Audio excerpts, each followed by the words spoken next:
Well, yesterday, global markets reacted badly to the announcement from Moody's that it was downgrading two French banks.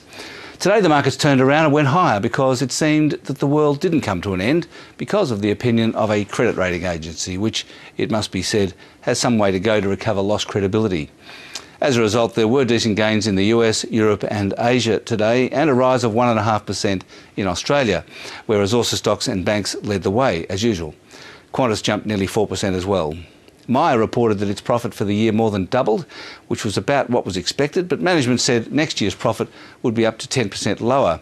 The shares performed roughly in line with the market. Despite the lift in sentiment on the share markets, commodities generally came off last night, including gold, the safe haven. And the Australian dollar didn't move much at all. It was slightly higher against the US dollar and lower against just about everything else. Tonight's charts illustrate the difference between what happened in 2008 and what's happening now. This one shows the difference in the interbank lending rates for 3 months and 1 day, and it's basically an indicator of liquidity stress.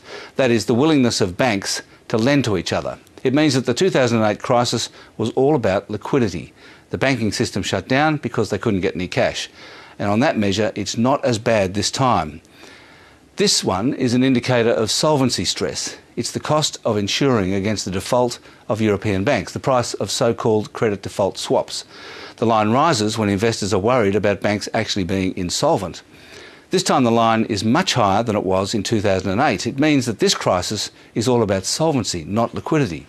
In other words, there's plenty of cash about, but the banks might be broke. And that's finance.